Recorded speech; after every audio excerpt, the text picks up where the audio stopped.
Well, there are still 34 victims of the Boston Marathon bombing in the hospital this evening, one in critical condition. Meanwhile, one of the men suspected of maiming them all rests in fair condition under heavy guard. So much of the investigative energy is now focused on understanding why these two immigrant brothers could turn against the nation that took them in. And tonight, ABC's Dan Harris follows a complex and chilling trail left by Tamerlan Tsarnaev, the elder and apparent mastermind. For a while, the man police consider the mastermind of the marathon bombings seemed like a normal young guy, the kind who made videos of himself joking around in Russian and posted them on YouTube, who liked to wear fancy clothes, who was considered a hotshot boxer. The mystery, one in which we are gathering fresh clues tonight, is how this man, who came to this country for a better life, where he got freedom, safety, education, and even welfare checks, how this man allegedly turned on America so mercilessly. Tamerlan Tsarnaev didn't start out so menacing. Here he is as a baby on his mom's lap. That's his dad to the left. This is Tamerlan and his siblings.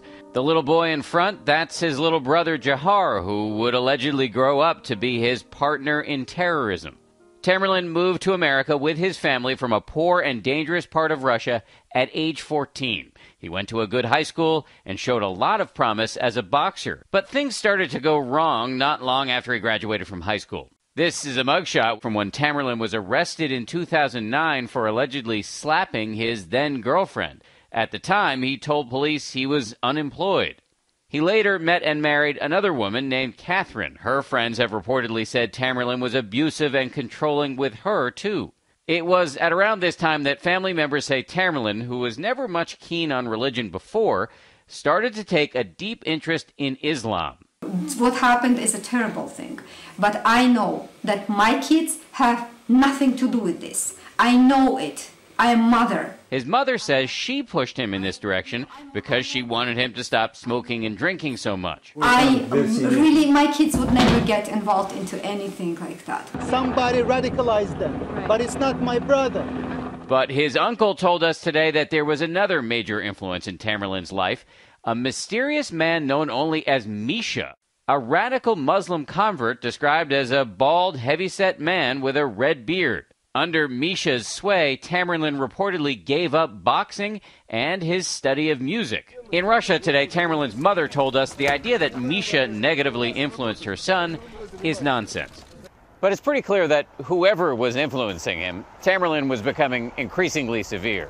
He started to attend this mosque here in Cambridge, where on a few occasions he actually got into public fights with the imam. He stood up and also, challenged and actually called our preacher a hypocrite. During this time, the Russian government asked the FBI to investigate Tamerlan, worried he had links to extremists in that country. I used to talk to them. They used to come to our house. The FBI now says it found no threat and shut down the investigation. Perhaps what is now the most investigated period of Tamerlan's life is the 6-month trip he made to Russia last year. He went to his ancestral homeland, a region with a decades-long Muslim resistance against the central government. The FBI, which is now questioning Tamerlan's parents over in Russia, wants to know whether the young man was recruited or trained by any local Islamist groups during his time there. When he got back home, while he continued to subscribe to a conservative, angry brand of Islam, there was something not so traditional. Tamerlan was a stay-at-home dad, taking care of his 3-year-old daughter while his wife worked 80-hour weeks as a home health aide. The couple even went on welfare intermittently, most recently last year. But despite the fact that the American government was supporting him, and despite the fact that this country had given him so many opportunities, it appears that Tamerlan Tsarnaev started planning his attack several months ago. In February, he went to this fireworks store in Seabrook, New Hampshire. You just wanted the biggest, loudest stuff that we have in the store. Now in a hospital bed, Tamerlan's little brother Jahar reportedly says they learned how to make a bomb right off the internet. Days later, with police on their tail, they got into this gunfight with officers. That is them firing from behind their carjacked black Mercedes SUV, according to the man who took these pictures from his bedroom. The photographer says he could see Tamerlan walk toward the officers, firing until he went down and his brother got away. Remarkably, tonight ABC News has learned that police believe during this entire shootout, the semi-automatic pistol in Tamerlan's hand was the only gun the brothers had. That gun was later recovered at the scene of the shootout in Watertown, which means that all day Friday, as the city of Boston was shut down, the man holding it hostage, justifiably considered to be armed and dangerous, was, at least as far as police could tell right now, actually an unarmed 19-year-old curled up and bleeding in the back of a boat. Despite all the evidence, the boy's mother, who pushed them toward religion in the first place, believes they are innocent. My son was Muslim, that's it. Tonight, her younger son is facing a criminal charge of using a weapon of mass destruction, which could carry the death penalty, while Tamerlan lies in a Boston morgue.